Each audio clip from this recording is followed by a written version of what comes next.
একজন নির্যাতিত সাহাবীর সংক্ষিপ্ত জীবনী। নাম তার আবদুল্লাহ বেলাল।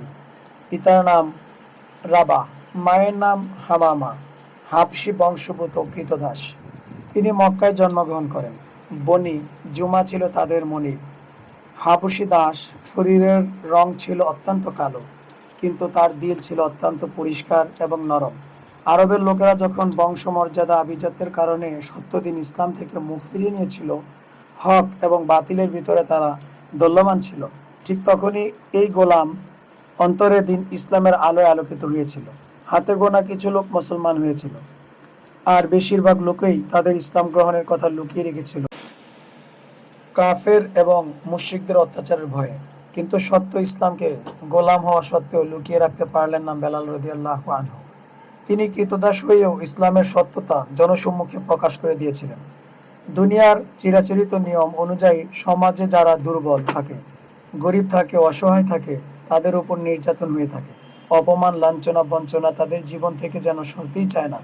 আর অভাব তো আছেই বেলালের সামাজিক অবস্থানের কারণেই।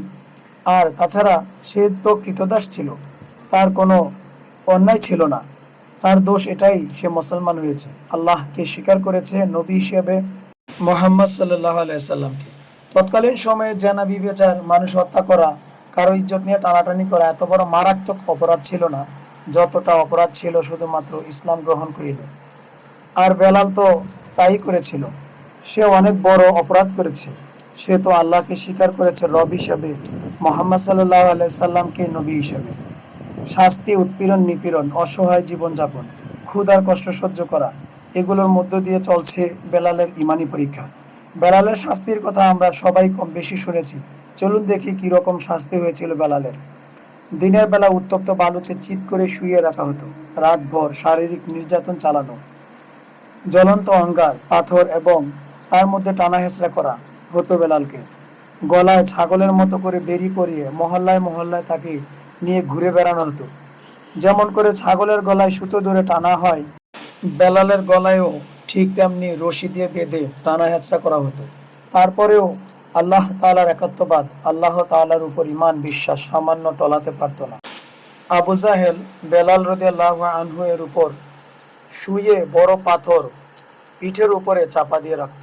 দুপুরের প্রচণ্ড রোদে, পিপাসায় ও ক্ষুধায় যখন অস্থির হয়ে পড়তেন, আবু জাহেল বলতো, বেলাল, এখনো সময় আছে, মোহাম্মদের খোদাকে ছেড়ে দাও। কিন্তু বেলাল শুধু বলতো, আহাদ আহাদ। বেলালকে যত অত্যাচার করে বেলালের ঈমান যেন ততই বাড়ে। আল্লাহু আকবার। আল্লাহ রসুলের মহব্বত তাকে আরও উতলা করে তোলে। অত্যাচারী মুশরিকদের মধ্যে উবাই ইবনে খলফ ছিল কষ্ট দেওয়ার ব্যাপারে অত্যন্ত উৎসাহী। উবাই ইবনে খলফ বেলালকে নির্যাতন করার জন্য প্রতিনিয়ত নতুন নতুন কৌশল বের করত এবং বেলালের উপর তা পরীক্ষা করত। বেলালের উপর চলত স্টিম রোলার। নিত্য নতুন পদ্ধতিতে বেলালকে কষ্ট দেওয়া হতো। সে ছিল কৃতদাস, না ছিল মক্কাতে তার কোনো আত্মীয়, আর না ছিল প্রভাবশালী কোনো সাহায্যকারী। কখনো গরুর কাঁচা চামড়ার ভেতরে ভরে, কখনো লোহার ভরমে ভরে রোদের মধ্যে বসিয়ে রাখত আর বলতো, তোমার আল্লাহ লাত ও উজ্জা। কিন্তু আল্লাহ প্রেমিক বেলাল সারাক্ষণই আহাদ আহাদ বলতেন। কাফির মুশরিকরা বলতো, আমরা যে শব্দগুলো বলি সেগুলোই তুমি বলো। যন্ত্রণায় কাতর অস্থির অবস্থায় বেলাল উত্তর দিতেন, বেলালের জবান তোমাদের কথা উচ্চারণ করতে পারে না। আল্লাহু আকবার, আল্লাহু আকবার। বাতলা উপত্যকায় প্রতিদিনের মতোই বেলালকে অত্যাচার করছিল। এমন সময় আবু বকর যাচ্ছিল পাশ দিয়ে। আবু বকর রাদিয়াল্লাহু আনহু বেলালের কষ্ট সহ্য করতে পারলেন না।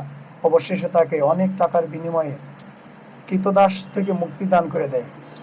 হুজুর সাল্লাল্লাহু আলাইহি সাল্লাম আবু বকর রাদিয়াল্লাহু আনহুকে বলেন, আমাকেও তোমার সাথে অংশীদার রাখতে এই কাজে। আবু বকর বললেন, হে আল্লাহর রাসূল, আমি তাকে মুক্ত করে দিয়েছি এবং তার অর্থ পরিশোধ করে দিয়েছি। এই ছিল বেলাল রাদিয়াল্লাহু আনহু এর কষ্টের জীবন। প্রিয় পাঠক, বেলাল রাদিয়াল্লাহু তাআলা আনহু ইসলাম ধর্মের জন্য একটি উজ্জ্বল নক্ষত্র। তার ঈমান আনার ঘটনা মুসলমানদের জন্য কিয়ামত পর্যন্ত একটি ঈমানের শক্তিশালী মশাল হয়ে থাকবে। আমরা তো সামান্য কষ্ট, যন্ত্রণা বা পরীক্ষা আসলে নিজেদের ঈমানের ব্যাপারে, আমলের ব্যাপারে অনেক ঘাটতি করে ফেলি। আল্লাহ তাআলা আমাদেরকে বেলাল রাদিয়াল্লাহু তাআলা আনহু এর ঘটনা থেকে ঈমানের মতো দামি জিনিসকে বোঝার এবং নিজেদের জীবনে ঈমানকে পরিপূর্ণ করার, জানতন মেহনত করার আল্লাহ আমাদের তৌফিক নসিব করেন। আমিন।